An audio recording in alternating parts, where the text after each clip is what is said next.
ನಮಸ್ಕಾರ ವೀಕ್ಷಕರೇ, ಗೃಹಲಕ್ಷ್ಮಿ ಯೋಜನೆಯ 11 ಮತ್ತು 12ನೇ ಕಂತಿನ ಹಣ ಒಟ್ಟಿಗೆ 4,000 ರೂಪಾಯಿ ನಿಮ್ಮೆಲ್ಲರ ಖಾತೆಗೆ 15 ಜಿಲ್ಲೆಗಳಿಗೆ ಬಿಡುಗಡೆ ಆಗ್ತಾ ಇರುವಂಥದ್ದು. ಸೊ ಒಂದು 15 ಜಿಲ್ಲೆಗಳನ್ನ ನೀವು ತಿಳ್ಕೊಳ್ಳೇಬೇಕು. ಯಾಕಪ್ಪ ಅಂದರೆ ಒಂದು 15 ಜಿಲ್ಲೆಗಳಲ್ಲಿ ನಿಮ್ಮ ಜಿಲ್ಲೆನೂ ಕೂಡ ಆಗಿರ್ಬೋದು, ನಿಮ್ಮ ಖಾತೆಗೂ ಕೂಡ ಹಣ ಜಮಾ ಆಗುವಂತಹ ಚಾನ್ಸಸ್ ಇರುತ್ತೆ. ಇನ್ನೂ ಕೂಡ ನಿಮಗೆ 12ನೇ ಕಂತಿನ ಹಣ ಜಮಾ ಆಗಿಲ್ಲಪ್ಪ ಅಂದರೆ ಕಂಪ್ಲೀಟ್ ಆಗಿ ನೋಡಿ. ಜೊತೆಗೆ 2 ಭರ್ಜರಿ ಗುಡ್ ನ್ಯೂಸ್ಗಳು ಬಂದಿರುವಂಥದ್ದು ವೀಕ್ಷಕರೇ. ಸೊ ಅದರಲ್ಲೂ ಕೂಡ ನಿಮಗೆ ಕಂಪ್ಲೀಟ್ ಆಗಿ ನಾನು ತಿಳಿಸ್ಕೊಡ್ತೀನಿ. ಸ್ವತಃ ಲಕ್ಷ್ಮೀ ಹೆಬ್ಬಾಳ್ಕರ್ ಅವರು ಮಾಹಿತಿಯನ್ನು ತಿಳಿಸ್ಕೊಟ್ಟಿದ್ದಾರೆ. ಸೊ ಅದನ್ನೆಲ್ಲನೂ ಕೂಡ ಕ್ಲಿಯರ್ ಆಗಿ ತಿಳಿಸ್ಕೊಡ್ತೀನಿ. ಚಾನಲ್ಗೆ ಯಾರು ಸಬ್ಸ್ಕ್ರೈಬ್ ಮಾಡಿಲ್ಲ ಬೇಗನೆ ಸಬ್ಸ್ಕ್ರೈಬ್ ಮಾಡ್ಕೊಳ್ಳಿ. ವಿಡಿಯೋಕ್ಕೆ ಒಂದು ಲೈಕ್ ಕೊಟ್ಬಿಟ್ಟು ವಿಡಿಯೋನ ಕಂಪ್ಲೀಟ್ ಆಗಿ ನೋಡಲಿಕ್ಕೆ ಸ್ಟಾರ್ಟ್ ಮಾಡಿ. ಇಲ್ಲಿ ನೋಡಿ ವೀಕ್ಷಕರೇ, ಸಾಕಷ್ಟು ಮಹಿಳಾ ಫಲಾನುಭವಿಗಳು ಗೃಹಲಕ್ಷ್ಮಿ ಯೋಜನೆಗೆ ವೇಟ್ ಮಾಡಿ ಸಾಕಾಗ್ಬಿಟ್ಟು ಪ್ರತಿಭಟನೆ ಮಾಡಿ ಇಲ್ಲೆಲ್ಲ ಕೂಡ ಘೋಷಣೆಗಳನ್ನು ಕೂಗಿದ ನಂತರ ಈ ಒಂದು ಗೃಹಲಕ್ಷ್ಮಿ ಯೋಜನೆ ಮರು ಹುಟ್ಟಿದೆ ಅಂತಾನೆ ಅನ್ಬೋದು. ಸರ್ಕಾರದವರು ಅದಕ್ಕೆ ಬಗ್ಲೇಬೇಕಾಯಿತು.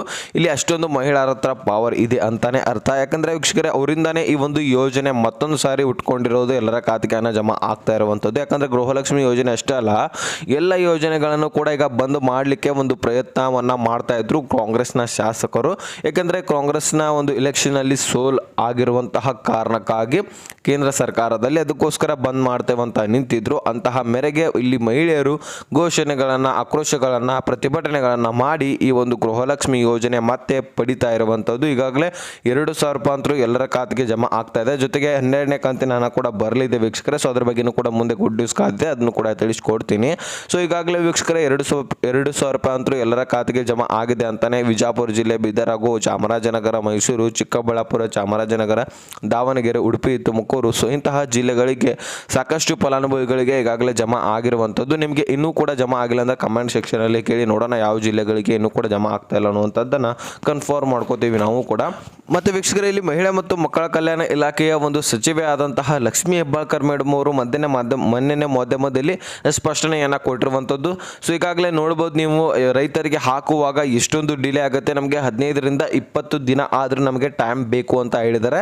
ಸೊ ಅಷ್ಟರೊಳಗೆ ಎಲ್ಲರ ಖಾತೆಗಳ ಒಂದು ಹಣ ಜಮಾ ಆಗಿರುತ್ತೆ. ಒಂದು ಕಂತು ಈಗ ರಿಲೀಸ್ ಮಾಡಿದ್ರಂದ್ರೆ ಸುಮಾರು 2,400 ಕೋಟಿ ಅಥವಾ 2,600 ಕೋಟಿ ಸಮಥಿಂಗ್ ಬೇಕಾಗತ್ತೆ.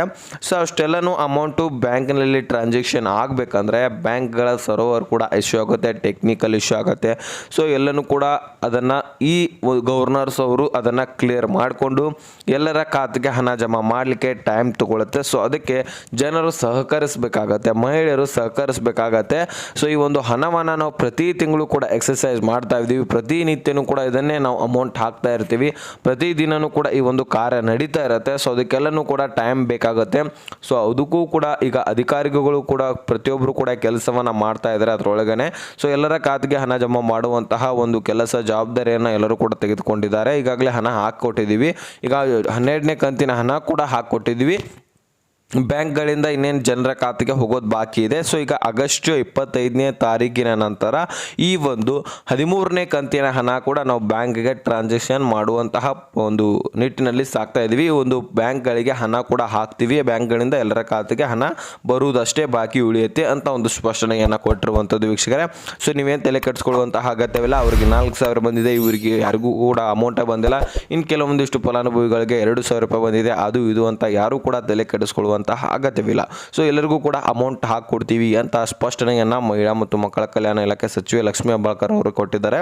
ಈಗಾಗಲೇ ಏನು ಜಮಾ ಆಗಿದೆ ಎಲ್ಲ ವಿಜಯಪುರ, ಬಾಗಲಕೋಟೆ, ಯಾದಗಿರಿ, ದಾವಣಗೆರೆ, ಉತ್ತರ ಕನ್ನಡ, ದಕ್ಷಿಣ ಕನ್ನಡ ಇಂತಹ ಒಂದು ಜಿಲ್ಲೆಗಳಿಗೆ ಈಗಾಗಲೇ 2,000 ರೂಪಾಯಿದಂತೆ ಸಾಕಷ್ಟು ಫಲಾನುಭವಿಗಳಿಗೆ ಜಮಾ ಆಗಿದೆ. ಸೊ ಅವ್ರಿಗೆಲ್ಲರಿಗೂ ಕೂಡ ಈಗಾಗಲೇ 2,000 ರೂಪಾಯಿ ಹೆಚ್ಚಿನ ಪ್ರಮಾಣದಲ್ಲಿ ಜಮಾ ಆಗಿದೆ. ನಿಮ್ಗೆ ಇನ್ನೂ ಕೂಡ ಜಮಾ ಆಗಿಲ್ಲ ಅಂದರೆ ಕಮೆಂಟ್ ಸೆಕ್ಷನಲ್ಲಿ ಹೇಳಿ ಅಂತ ನಾನು ಪ್ರತಿ ಸಲನೂ ಹೇಳ್ತೀನಿ. ಯಾಕಂದರೆ ಯಾವ ಜಿಲ್ಲೆಗಳಿಗೆ ಹೆಚ್ಚಿನ ಪ್ರಮಾಣದಲ್ಲಿ ಅಮೌಂಟ್ ಹೋಗ್ತಾ ಇರುವಂಥದ್ದು ಅನ್ನೋದು ನಮಗೆ ಕೂಡ ಕನ್ಫರ್ಮ್ ಆಗುತ್ತೆ ವೀಕ್ಷಕರೇ. ಸೊ ಅದಕ್ಕೋಸ್ಕರ ಕಮೆಂಟ್ ಸೆಕ್ಷನಲ್ಲಿ ಹೇಳ್ತಾ ಇರಿ ಮತ್ತು ಕಮೆಂಟ್ ಮಾಡ್ತಾ ಇರಿ.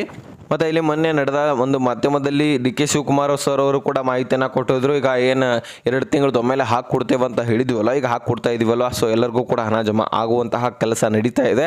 ಸೊ ಎಲ್ಲರಿಗೂ ಕೂಡ ಹಣ ಜಮಾ ಆಗ್ತಾ ಇರುವಂಥದ್ದು ನಿಮ್ಗೆ ಗೊತ್ತಾಗ್ತಾ ಇದೆ ಅಲ್ವಾ. ಸೊ ಎಲ್ಲರಿಗೂ ಕೂಡ ಜಮಾ ಆಗ್ತಾ ಇದೆ ಅಂತ ಸ್ಪಷ್ಟನೆಯನ್ನು DK ಶಿವಕುಮಾರ್ ಸರ್ ಅವರು ಕೊಟ್ಟಿದ್ದಾರೆ. ಅದೇ ರೀತಿಯಾಗಿ ಅನ್ನಭಾಗ್ಯ ಯೋಜನೆಯಲ್ಲಿ ಕೂಡ ಸಾಕಷ್ಟು ಫಲಾನುಭವಿಗಳು ಕಮೆಂಟ್ ಮಾಡಿದ್ರು, ಸರ್ ಅನ್ನಭಾಗ್ಯ ಯೋಜನೆ ಅಮೌಂಟು ಏನು ಬಂದಾಗುತ್ತೆ, ಒಂದು ಅಕ್ಕಿ ಮತ್ತು ಅಕ್ಕಿ ಜೊತೆಗೆ 3 ಐಟಮ್ಸ್ಗಳನ್ನು ಕೊಡ್ತಾ ಇದ್ದಾರೆ ಅಂತ ಒಂದು ಮಾಹಿತಿ ಬರ್ತಾ ಇತ್ತು. ಇಲ್ಲಿ ಕ್ಲಿಯರಿಟಿ ಸಿಗುತ್ತೆ ಕೇಳಿ ಇಲ್ಲಿ.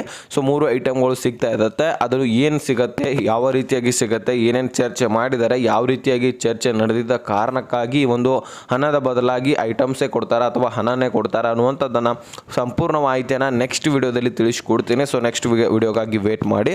ಸೊ ಮೊದಲು ಈ ಒಂದು ಗೃಹಲಕ್ಷ್ಮಿ ಯೋಜನೆಯ 15 ಜಿಲ್ಲೆಗಳಿದಾವಲ್ಲ, ಸೊ ಈ ಒಂದು 15 ಜಿಲ್ಲೆಗಳನ್ನ ಕಂಪ್ಲೀಟ್ ಆಗಿ ನಾನು ತಿಳಿಸ್ಕೊಡ್ತೀನಿ ಕೇಳ್ರಿ. ಇಲ್ಲಿ ಯಾವ್ಯಾವ ಜಿಲ್ಲೆಗಳಿದಾವೆ ಅನ್ನುವಂಥದ್ದನ್ನು ನಾನು ನೋಡ್ತಾ ಹೋಗಿ ಒಂದೊಂದಾಗಿ. ಧಾರವಾಡ, ಯಾದಗಿರಿ, ಉತ್ತರ ಕನ್ನಡ, ದಕ್ಷಿಣ ಕನ್ನಡ, ವಿಜಯಪುರ, ಬಳ್ಳಾರಿ, ದಾವಣಗೆರೆ, ಉಡುಪಿ, ತುಮಕೂರು, ಚಿತ್ರದುರ್ಗ, ಚಿಕ್ಕಮಗಳೂರು, ಶಿವಮೊಗ್ಗ, ರಾಯಚೂರು, ಚಿಕ್ಕಬಳ್ಳಾಪುರ, ಚಾಮರಾಜನಗರ. ಸೊ ಈ ಒಂದು ಜಿಲ್ಲೆಗಳಿಗೆ ಹಣ ರಿಲೀಸ್ ಆಗ್ತಾ ಇದೆ. ಈ ಒಂದು ಜಿಲ್ಲೆದಲ್ಲಿರುವಂತಹ ಫಲಾನುಭವಿಗಳ ಡಾಕ್ಯುಮೆಂಟ್ಸ್ಗಳು ವೆರಿಫಿಕೇಶನ್ ನಡೀತಾವೆ. ಸೊ ಎಲ್ಲ ಫಲಾನುಭವಿಗಳ ಡಾಕ್ಯುಮೆಂಟ್ಸ್ ಅಲ್ಲ, ಇಲ್ಲಿ 30% ಅಥವಾ 35% ಫಲಾನುಭವಿಗಳ ಡಾಕ್ಯುಮೆಂಟ್ಸ್ಗಳನ್ನ ತೆಗೆದುಕೊಳ್ತಾರೆ. ಸೊ ಈಗ ಉದಾಹರಣೆಗೆ ನಾನು ಚಿಕ್ಕಬಳ್ಳಾಪುರ ಮತ್ತು ಶಿವಮೊಗ್ಗ ಜಿಲ್ಲೆಗಳು ಹೇಳಿದ್ನಲ್ಲ, ಈ ಒಂದು ಜಿಲ್ಲೆಗಳಲ್ಲಿರುವಂತಹ 30% ಫಲಾನುಭವಿಗಳ ಡಾಕ್ಯುಮೆಂಟ್ಸ್ಗಳನ್ನು ತೆಗೆದುಕೊಂಡು ವೆರಿಫಿಕೇಶನ್ ಮಾಡ್ತಾರೆ. ಅಲ್ಲಿರುವಂತಹ ಡಾಕ್ಯುಮೆಂಟ್ಸ್ಗಳು ವೆರಿಫಿಕೇಶನ್ 100% ಒರಿಜಿನಲ್ ಡಾಕ್ಯುಮೆಂಟ್ಸ್ಗಳು ಏನಾದರೂ ಇದ್ದರೆ ಸೊ ನಿಮ್ಮ ಖಾತೆಗೆ ಹಣ ಬರುತ್ತೆ ವೀಕ್ಷಕರೇ. ಸೊ ಇಲ್ಲಪ್ಪ ಅಂದರೆ ಏನಾದರೂ ಡಾಕ್ಯುಮೆಂಟ್ಸ್ಗಳಲ್ಲಿ ಏನಾದರೂ ಗೊಂದಲಗಳು ಕಾಣಿದ್ರೆ ಅಥವಾ 100% ಒರಿಜಿನಲ್ ಡಾಕ್ಯುಮೆಂಟ್ಸ್ಗಳು ಇಲ್ಲಪ್ಪ ಅಂದರೆ ನಿಮಗೆಲ್ಲರಿಗೂ ಕೂಡ ಹಣ ಬರುವಂತಹ ಚಾನ್ಸಸ್ ಕಡಿಮೆ, ರದ್ದು ಕೂಡ ಮಾಡುವಂತಹ ಚಾನ್ಸಸ್ ಹೆಚ್ಚಾಗಿರುತ್ತೆ. ಸೊ ಅದಕ್ಕೋಸ್ಕರ ನಾನು ಪ್ರತಿ ಸಲನೂ ಹೇಳ್ತಾ ಇರ್ತೀನಿ, ಪ್ರತಿ ವೀಕ್ನಲ್ಲಿಯೂ ಪ್ರತಿ ವಾರದಲ್ಲಿಯೂ ಕೂಡ ನೀವು ಆಹಾರ ಇಲಾಖೆಯ ಒಂದು ವೆಬ್ಸೈಟ್ಗೆ ಹೋಗಿ ರೇಷನ್ಸ್ ಕಾರ್ಡ್ಗಳ ಒಂದು ರದ್ದು ಆಗಿರುವಂತಹ ಲಿಸ್ಟನ್ನು ಚೆಕ್ ಮಾಡ್ತಾ ಇರಿ ಅಂತ ನಾನು ಪ್ರತಿ ಒಂದು ವಿಡಿಯೋದಲ್ಲಿ ತಿಳಿಸ್ತಾ ಇರ್ತೀನಿ. ಯಾಕಂದರೆ ಸಾಕಷ್ಟು ಫಲಾನುಭವಿಗಳ ಈಗಾಗಲೇ ಒಂದು ರೇಷನ್ಸ್ ಕಾರ್ಡ್ಗಳನ್ನು ರದ್ದು ಮಾಡಿರುವಂಥದ್ದು ಆಹಾರ ಇಲಾಖೆ. ಇದನ್ನು ಸಿದ್ದರಾಮಯ್ಯನವರು ಏನು ಆರ್ಡರ್ ಕೊಟ್ಟಿದ್ದಾರಲ್ಲ, ಸೊ ಅದಾದಮೇಲೆ ಈಗ ಒಂದು 15 ಲಕ್ಷಕ್ಕಿಂತ ಹೆಚ್ಚಿನ ಫಲಾನುಭವಿಗಳ ಒಂದು ರೇಷನ್ ಕಾರ್ಡನ್ನು ರದ್ದು ಮಾಡಲಾಗ್ತಾ ಇದೆ ವೀಕ್ಷಕರೇ. ಸೊ ಅದಕ್ಕೋಸ್ಕರ ನಿಮ್ಮ ರೇಷನ್ ಕಾರ್ಡ್ ಕೂಡ ರದ್ದಾಗಿರ್ಬೋದು ಅಲ್ವಾ. ಸೊ ಅದಕ್ಕೋಸ್ಕರ ಚೆಕ್ ಮಾಡ್ಕೋತಾ ಇರಿ ಅಂತ ನಾನು ಸ್ಪಷ್ಟನೆಯನ್ನು ಪ್ರತಿ ವಿಡಿಯೋದಲ್ಲಿ ಕೂಡ ಕೊಡ್ತಾ ಇರ್ತೀನಿ. ಸೊ ಅದಕ್ಕೋಸ್ಕರ ಹೇಳ್ತಾ ಇದ್ದೀನಿ, ಆ ಒಂದು ಆಹಾರ ಇಲಾಖೆಯ ವೆಬ್ಸೈಟನ್ನು ಚೆಕ್ ಮಾಡ್ಕೋತಾ ಇರಿ ವೀಕ್ಷಕರೇ. ಮತ್ತು ಇಲ್ಲಿ 2 ಭರ್ಜರಿ ಗುಡ್ ನ್ಯೂಸ್ಗಳು ಏನು ಅನ್ನುವಂಥದ್ದನ್ನು ಈಗ ತಿಳಿಸ್ಕೊಡ್ತೀನಿ ಕೇಳ್ರಿ. ಈಗ 12ನೇ ಕಂತಿನ ಹಣ ರಿಲೀಸ್ ಆಗ್ತಾ ಇದೆ ವೀಕ್ಷಕರೇ. ಸೊ ಈಗಾಗಲೇ ಕೆಲವೊಂದಿಷ್ಟು ಫಲಾನುಭವಿಗಳಿಗೆ ಜಮಾ ಆಗ್ತಾ ಇರುವಂಥದ್ದು. ಸೊ 2,200 ರೂಪಾಯಿ ಮತ್ತೆ ಎಲ್ಲರ ಖಾತೆಗೆ ಬರ್ತಾ ಇರುವಂಥದ್ದು. ಏನು ಲಕ್ಷ್ಮೀ ಹೆಬ್ಬಾಳ್ಕರ್ ಅವರು ಹೇಳಿದ್ರಲ್ಲ, 3 ತಿಂಗಳ ಹಣ ಹಾಕ್ಕೊಡ್ತೀವಿ ಅಂದರೆ ಜೂನ್, ಜುಲೈ ಮತ್ತು ಆಗಸ್ಟ್ ತಿಂಗಳದು ಒಟ್ಟಿಗೆ ನಾವು ಹಾಕ್ಕೊಡ್ತೀವಿ. ಆದರೆ ಈಗ ನಾವು ಹೇಳಬೇಕಂದ್ರೆ ಯಾವ ರೀತಿಯಾಗಿ ಅಮೌಂಟ್ ಬರುತ್ತೆ ಅಂದರೆ ಇದು 2,200 ರೂಪಾಯಿ ಸಪ್ರೇಟ್ ಆಗಿನೇ ಬರುತ್ತೆ, ಒಟ್ಟಿಗೆ 6,000 ಹಣ ಬರಲ್ಲ. ನೀವು ಕಾಯ್ತಾ ಇರ್ತೀರ ಒಟ್ಟಿಗೆ 6,000 ಬರುತ್ತೆ 3 ತಿಂಗಳು ಒಮ್ಮೆಲೆ ಹಾಕ್ಕೊಡ್ತಾರೆ ಅಂತ ನೀವು ಹೇಳ್ಬೋದು. ಇಲ್ಲ ವೀಕ್ಷಕರೇ, 2,000 ರೂಪಾಯಿ ಒಮ್ಮೆ ಬಂದರೆ ಮತ್ತೆ 2,000 ರೂಪಾಯಿ ಒಮ್ಮೆ ಬರುತ್ತೆ. ಇನ್ನು ಉಳಿದಂತಹ 2,000 ರೂಪಾಯಿ ಮತ್ತೊಮ್ಮೆ ಬರುತ್ತೆ ಜೂನ್, ಜುಲೈ, ಆಗಸ್ಟು. ಸೊ ಈ ರೀತಿಯಾಗಿ 3 ತಿಂಗಳದ ಹಣವನ್ನು ಹಾಕ್ಕೊಡ್ತಾ ಇದ್ದಾರೆ. ಈಗಾಗಲೇ ಜುಲೈ ತಿಂಗಳದು ಕೂಡ ಸ್ಟಾರ್ಟ್ ಆಗಿದೆ ಅಂತ ಹೇಳ್ಬೋದು.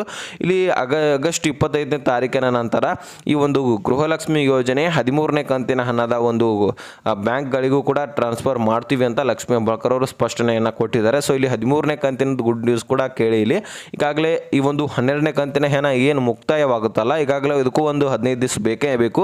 ಸೊ ಇದು ಮುಗಿದ ತಕ್ಷಣ ನಿಮಗೆ 13ನೇ ಕಂತಿನ ಹಣ ಕೂಡ ಹಾಕ್ಕೊಡ್ತೀವಂತ ಸ್ಪಷ್ಟನೆಯನ್ನು ಇಲ್ಲಿ ಲಕ್ಷ್ಮೀ ಹೆಬ್ಬಾಳ್ಕರ್ ಅವರು ಕೊಟ್ಟಿದ್ದಾರೆ. ಸೊ ಏನಾದರೂ ಈ ಒಂದು ಗೃಹಲಕ್ಷ್ಮಿ ಯೋಜನೆ ಅಷ್ಟೇ ಅಲ್ಲ, ಬೇರೆ ಯೋಜನೆಗಳಲ್ಲಿ ಕೂಡ ಕನ್ಫ್ಯೂಷನ್ ಇದ್ರೂ ಸಹಿತ ನಿಮಗೆ ತಿಳಿಸ್ಕೊಡ್ಬೇಕಾಗಿದ್ರೆ ನಾನು ಮತ್ತೊಂದು ವಿಡಿಯೋದಲ್ಲಿ ತಿಳಿಸ್ಕೊಡ್ತೀನಿ. ಅದಕ್ಕೆ ಕಮೆಂಟ್ ಸೆಕ್ಷನಲ್ಲಿ ಹೇಳಿ ಅಥವಾ ಡಿಸ್ಕ್ರಿಪ್ಷನಲ್ಲಿ ಇನ್ಸ್ಟಾಗ್ರಾಮ್ ಲಿಂಕ್ ಇರುತ್ತೆ. ಸೊ ಅಲ್ಲಿಂದ ನನಗೆ ಮೆಸೇಜ್ ಮಾಡಿದ್ರೆ ನಾನು ಡೈರೆಕ್ಟಾಗಿ ನಿಮಗೆ ರಿಪ್ಲೈ ಕೊಟ್ಟು ಮಾಹಿತಿನ ತಿಳಿಸ್ಕೊಡ್ತೀನಿ. ಓಕೆನಾ. ಸೊ ಇದೆಲ್ಲನೂ ಕೂಡ ಕ್ಲಿಯರ್ ಆಗಿ ಅರ್ಥ ಆಗಿದೆ ಅಂತ ಅನ್ಕೋತೀನಿ. ಅರ್ಥ ಆಗಿದ್ರೆ ಲೈಕ್ ಮಾಡಿ, ನಿಮ್ಮ ಸ್ನೇಹಿತರಿಗೆ ಶೇರ್ ಮಾಡಿ, ಹಾಗೆ ಸಬ್ಸ್ಕ್ರೈಬ್ ಮಾಡಿ ಅಂತ ಹೇಳ್ತಾ ಮತ್ತೆ ಮುಂದಿನ ಮಾಹಿತಿ ಒಂದು ಸಿಗೋಣ. ಸೊ ಅಲ್ಲಿ ತನಕ bye bye, take care friends.